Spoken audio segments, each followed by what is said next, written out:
Acho que eu já estou gravando.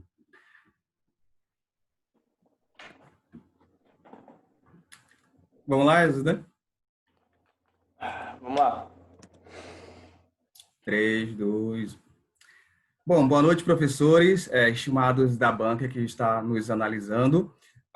Eu me chamo Cleiton Charles, o meu parceiro de artigo é o Erlan Zidane, e o nosso tema é a influência do toyotismo na gestão contemporânea, o uso da ferramenta Just-in-Time nos processos de produção de veículos automotores. É importante a gente destacar, primeiramente, na nossa introdução, como se deu a ascensão historicamente desse sistema. Contamos na nossa introdução que Taiichi Ohno foi o desenvolvedor desse sistema em parceria com duas pessoas super inteligentes, Shigeo Shingo e Eiji Toyoda. Nós tínhamos como objetivo descobrir, pesquisar, né, a importância da influência do toyotismo nos processos de produção de veículos automotores. Então, o nosso objetivo era verificar justamente essa relação. Qual que era a relação da produção, mas levando-se em consideração a demanda, os seus gostos, as suas opções e como que elas queriam o produto, né? Então, agora as pessoas poderiam escolher como esses produtos eram, de qual cor, e a respeito das suas especificidades, de tamanho, de como esse veículo era produzido. A questão a ser investigada, ela foi analisar efetivamente, né? Analisar a efetividade da produção de acordo com essa demanda, em detrimento de produção sem parâmetros. Quando a gente fala de produção sem parâmetros, a gente quer dizer que de outros sistemas que não levavam em consideração a demanda. E aí, no decorrer da nossa pesquisa, logo no início, nós levantamos diversas hipóteses. Vamos exemplificar a hipótese de que o toyotismo otimizou a forma de se produzir veículos e serviu de inspiração para outros ramos comerciais no mundo. Que o Just-in-Time garante uma produção enxuta, que o Kanban controla os fluxos de produção ou transportes em uma indústria. Quando se fala na relação, na importância do nosso tema, do nosso artigo, da nossa pesquisa para a sociedade, nós temos que esse artigo ele reuniu muitos dados que são úteis para as pessoas na fabricação tanto de veículos como de outros produtos que também serve essa forma de se fazer. E como isso se adequa diretamente à demanda, ao seu consumidor. E, além de tudo, isso faz com que o profissional seja capacitado. Agora, o meu parceiro Erlan Zidane vai falar sobre os objetivos geral e específico. Certo, vamos falar agora sobre os nossos objetivos. No objetivo geral, nós verificamos se existe relação entre a otimização da produção, levando-se em consideração a demanda a ser atendida com a influência do toyotismo. Porque nós sabemos que a demanda, primeiramente, ela tem que ser analisada, né, para que a gente possa diferenciar cada consumidor. Porque cada consumidor ele tem a sua necessidade diferenciada. E para que a gente chegasse a esse objetivo geral, nós tivemos algumas etapas que são os objetivos específicos, como, por exemplo, comparar a eficiência da utilização do Kanban como ferramenta de gestão, já que o Kanban ele é essencial dentro do gerenciamento, porque ele otimiza, né, a gestão internamente e faz com que os funcionários e os colaboradores eles saibam a hora exata de repor o estoque de um sistema. Isso também ajuda, né, no trabalho em equipe, melhora o trabalho em equipe dentro da empresa. Também vamos vamos verificar se a eficiência do Just-in-Time na produção de veículos. Bom, o Just-in-Time, ele possibilita que o estoque seja muito baixo ou que não tenha, né, nenhum tipo de estoque dentro da empresa, sendo que essa produção ela aconteça mediante a uma demanda. Ou seja, a ideia é que só é produzido determinado produto após ser encomendado e vendido. Então, de onde saiu o produto da fábrica, aquele espaço que sobrou ali da fábrica já é reposto por uma nova produção, para que evite de estar acumulando estoque dentro da empresa, evite o acúmulo de estoque. Também nós analisamos como se deu a ascensão do modelo toyotista historicamente. Certo? Nós observamos que realmente o que ocorreu na história com o Japão foi um acontecimento muito marcante, né? Vimos que o modelo toyotista fez com que o Japão ele se reconstruísse de uma grande crise. Também a gente observou quais foram os métodos usados nesse modelo para que o Japão conseguisse sair daquela fase que foi a fase pós-guerra e qual foram os métodos usados também para que ele se tornasse o que é hoje. Analisamos a influência do toyotismo na concepção da globalização. Hoje em dia, as empresas elas podem agora ter diversos setores em países diferenciados, porque antes isso não acontecia. Mas agora, onde tem mais disponibilidade de mão de obra e onde tem um custo mais atrativo, países como a China e a Índia, essas empresas, para diminuir o custo com a mão de obra, vão começar a implantar os seus setores nesses países, né? Então, isso fez com que as empresas no mundo todo fizessem esse método para diminuir os gastos. E isso foi dentro do toyotismo, que dentro do toyotismo surgiu essa ideia de fragmentar a produção, ou seja, dividir essa produção em várias partes. Essa produção vai ser espalhada pelo mundo, né? E vai ser sempre espalhada onde o custo for menor, o custo da mão de obra for menor. E em nossa metodologia, nós usamos a pesquisa bibliográfica. Para a gente ter embasamento, para que a gente tivesse embasamento teórico sobre o que nós buscamos, a gente buscou respostas através de livros, a gente buscou respostas através de artigos, a gente usou outros meios de comunicação, mas os principais foram livros e artigos. E o nosso método que a gente usou também foi o método hipotético dedutivo. Esse conceito ele foi bastante usado, né, em várias áreas. Também foi usado por nós para a gente chegar ao resultado final desse trabalho e para que a gente conseguisse respostas concretas. Quando se fala agora da questão de resultados e discussões, todo o artigo, toda a pesquisa, ele tem um objetivo final, né? E com meses e meses pesquisando, da forma como foi explicada pelo colega Erlan Zidane, nós fomos atrás de respostas e encontrar como nós poderíamos refutar ou confirmar ou corroborar com as nossas hipóteses e os nossos questionamentos que tivemos no início do nosso trabalho. Já foi falado sobre a grande ascensão, né, do modelo toyotista no pós-guerra. O Japão tinha tudo para estar destruído, para não conseguir se reerguer, mas frente a isso, ele conseguiu ter um modelo que possibilitasse, que qualificasse as pessoas e também que reconstruísse um país, porque ele não tinha como ser, por exemplo, igual o fordista, né, que tinha fábricas imensas, onde os veículos tinham pessoas especializadas para uma só função. Não tinha como ser esta forma. Então, o sistema Toyota de produção ele ganhou influência a partir da década de 70 e foi se ampliando pelo mundo devido à sua qualidade. Com relação ao mercado consumidor, obviamente que devido pós-guerra, às dificuldades que o país teve, esse mercado consumidor era baixo. Mas, então, eles conseguiram se reinventar, porque eles agora estavam pensando na forma que poderiam, vamos dizer assim, agradar cada cliente e de forma diferenciada. E uma coisa interessante no sistema Toyota de produção é que se tem um lucro a partir de cada produto, né? Em outros sistemas pode dizer que alguns têm lucro produz muita coisa para que o preço seja baixo. Já no sistema Toyota, não. Procurava-se ter sempre o lucro máximo na produção de cada produto de forma diferenciada e individualizada. Então, tudo isso também foi levado pelo contexto de crise. Tudo tinha que ser feito de forma dinâmica e holística.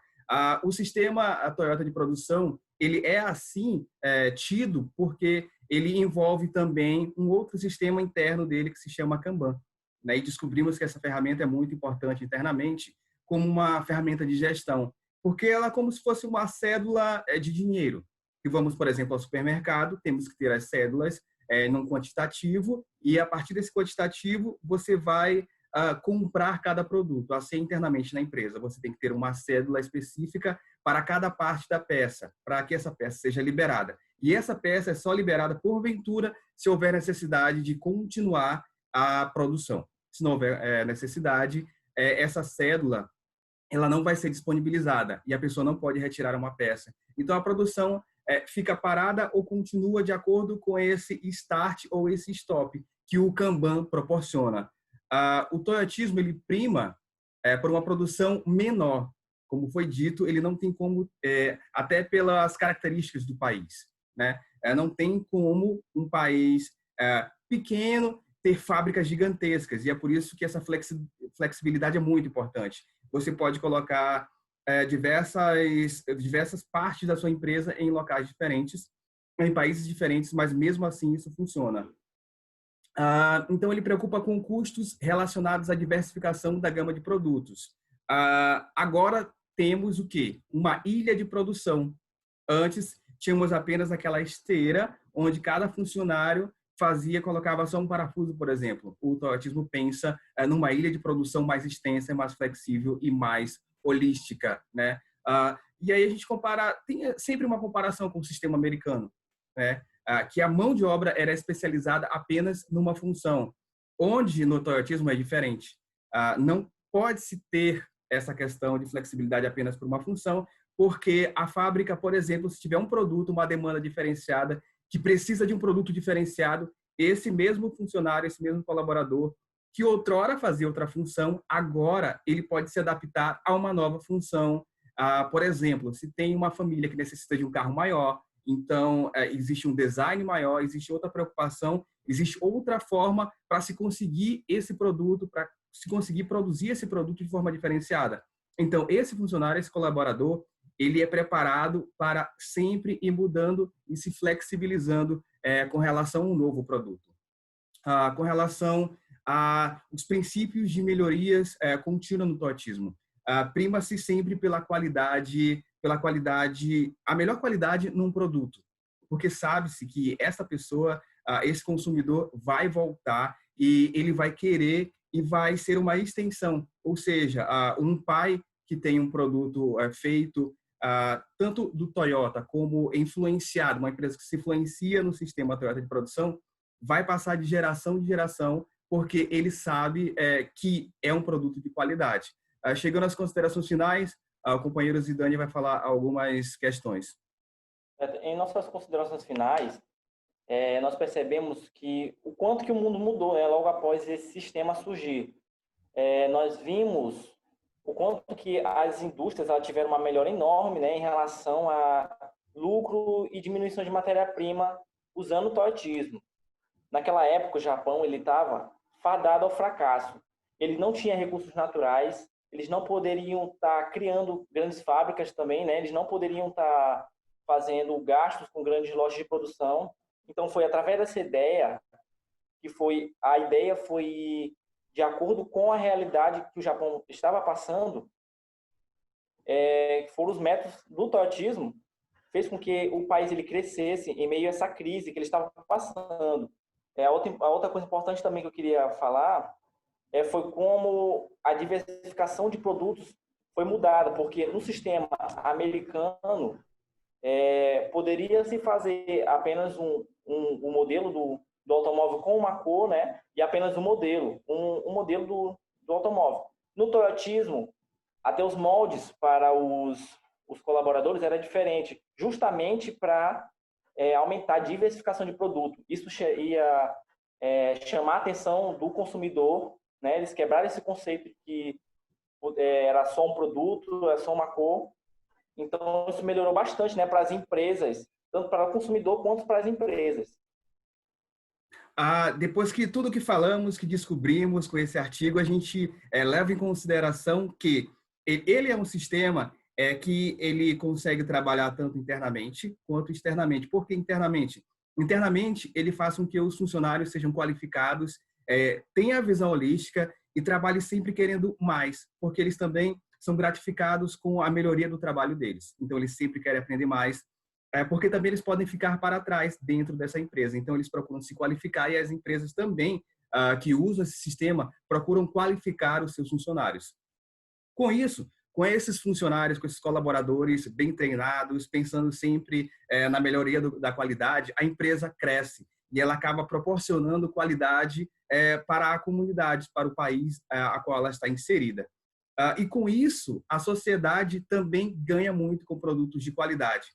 Então, tivemos como considerações finais que é muito importante que uma empresa pense à frente, porque o sistema Toyota de produção ele sempre tem a visão a longo prazo. Então, faz com que todos os stakeholders envolvidos naquele sistema eles sejam beneficiados. Professores, muito obrigado pela atenção. Foi um trabalho de meses a gente pesquisando, mas ao final, com certeza, valeu a pena. Muito obrigado. E, Jorge, foi uma honra presenciar aqui, participar da socialização de vocês, né? Vejo que os dois têm uma boa dicção, uma boa Obrigado. pronúncia, né? Foram coesos na sua explanação. Porém, eu fiquei assim, na questão da apresentação em si, vocês foram excelentes, né? Mas talvez na fala, né, pelos objetivos que vocês colocaram no trabalho de vocês, não ficou muito claro. Poderia baixar aí para mim a tua tela aí, roda aí, aí, garoto.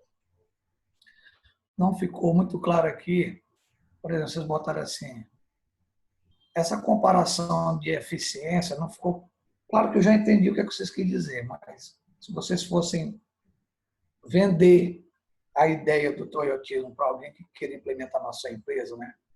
O que é que vocês utilizariam como exemplo para deixar isso bem claro para aquela pessoa que quer empreender utilizando essa ferramenta, né? A questão da comparação da eficiência. O que é mais relevante na eficiência desse sistema para os demais que vocês estudaram?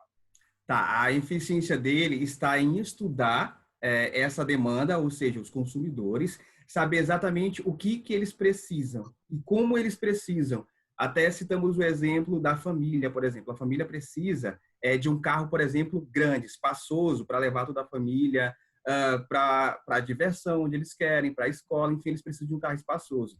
É diferente, por exemplo, de um solteiro que deseja um carro com mais design diferenciado.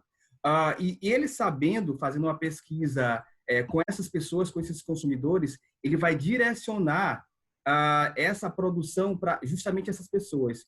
Ele vai saber a quantidade, o percentual que famílias precisam e que solteiros, por exemplo, precisam desse carro. Então, ele vai saber numericamente exatamente o que ele vai produzir. Ou seja, ele vai fazer uma dinâmica na sua produção e ele não vai ter prejuízos com relação à compra de, por exemplo, material de insumo para aquele material. Ele vai saber exatamente o quantitativo que ele precisa produzir. Carros para família, carros para determinadas pessoas solteiras, por exemplo. E ele vai direcionar a qualificação específica para funcionários que ele sabe que vai conseguir resolver não só um problema da empresa dele, mas diversos problemas, que é justamente a flexibilidade interna, né? E para que isso dê certo, para que essa flexibilidade dê certo, existe, por exemplo, o nosso tripé, né? Que é o Kanban e o sistema Just-in-Time, né? Então, ele não vai ter nunca o que foi um erro do Fordismo no passado, que foi encher o pátio lá do estoque, e eles foram escondendo isso historicamente. E quando estourou, foi justamente quando os Estados Unidos deu uma quebrada ali em 29, né? Porque eles estavam cheios, porque não tinha para quem vender. É essa visão holística, resumidamente, que faz com que esse sistema seja prático e diferenciado, por exemplo, de outros sistemas. Também, professor, em relação também... Posso falar? Só rapidinho, deixa eu ver o tempo aqui, porque já tem uma dupla aí no gatilho. Tens 1 minuto, porque ainda tem que fazer algumas... Oi? 30 segundos, né? 30 segundos. Em relação também à eficiência, como objetivo, é o estudo de mercado, né? Porque ele se adapta com o mercado de cada área, de cada país. Então, se em em uma área de um país vende muito, ele vai se adaptar àquele mercado, ele vai começar a produzir muitos produtos. E se diminuir essa demanda, ele vai passar a diminuir a produção, então, entendeu? Então vai diminuir o estoque, vai diminuir o desperdício de matéria-prima, entendeu? Vou fazer aqui um resumo da fala de vocês, né? Na realidade, vocês falaram, é o sistema, né? Isso é um sistema, eu tenho que analisar o social, porque eu tenho que saber quais são as preferências das pessoas. Isso por quê? Porque eu tenho o sistema econômico. Então, na realidade, eu tenho recursos que eu vou transformar, só que os recursos são limitados. Então, aí, onde é que o sistema Toyota ele é eficiente? Porque os recursos lá eles são previamente planejados e calculados. Ou seja, se você utiliza o Just Time, você tem lá a quantia correta, o produto no lugar certo, que é para exatamente não haver o quê? Desperdício. Então, ele consegue maximizar o lucro, minimizando, né, os recursos que ele está utilizando na produção. Em relação à nota do trabalho de vocês, beleza, deixa eu ver. Vocês ficaram com a nota 9, certo? Só recapitulando. Essa nota 9 é da socialização. Tem um trabalho escrito que valerá outra nota e somará e dividido por 2 vai dar média. Ok? Ou seja, são tecnólogos, graduandos lá na parte artística, né? Meus parabéns. Pode explorar. Eu sei que vocês não demonstraram nem um pouco de estado nervoso, estão seguindo o conteúdo. Disfarçamos bem, né, professor? Ou disfarçaram bem, ótimos atores. Eu sempre, no final, abro um espaço para a professora Ellen fazer algumas considerações, se ela quiser fazer nesse momento. Certo? Professora Ellen. Oi, está falhando aqui minha internet. Meninos, eu só posso parabenizá-los, tá, pela ótima apresentação de vocês. E parabéns e sucesso aí nessa nova empreitada de vocês. Obrigado, professor. Será muito importante nessas ponderações que transformaram a nossa forma de ver o projeto, né? E veio a gente desenvolver da forma que nós estamos desenvolvendo para a gente entender o que a gente estava fazendo, na verdade. Eu creio que depois dessa orientação, vocês estão aptos a fazer qualquer tipo de projeto, numa pós-graduação, numa outra graduação. Porque, a priori, né, o aluno ele vê esse trabalho aí com um bicho-papão, mas não é. Depois que você... Porque, na realidade, o projeto de TCC nada mais é do que uma aplicação de uma das funções administrativas, que é o planejamento. Então, você teve um projeto, agora você está executando. E a execução está de excelência. Tá bom? E ela sabe de onde a gente veio para agora. Né, professora? É verdade, verdade. Obrigadão. Mas que bom. Parabéns. Tá bom? Vou tentar parar aqui a gravação. Na hora. Obrigado.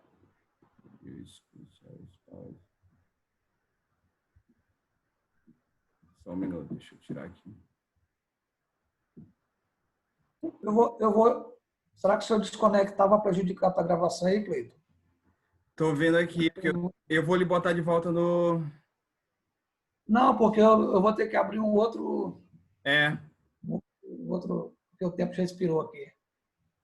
Então, você pode só sair, se o seu desejar. Só o de Dorietes que é pago. Dorietes é a cara da riqueza. Aí, no caso, beleza. Como eu tô como administrador, você pode sair da sala e você vai criar outra, né? É o tempo que eu baixo. Isso. Obrigado, professor. Obrigado, professor. Pela atenção de vocês.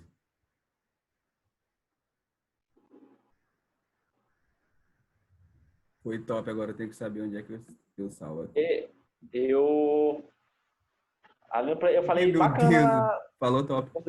Eu quero saber, cadê o vídeo? Acho que não gravou. Não acredito, doido. Não acredito que não gravou esse vídeo. Stop share. Record pause.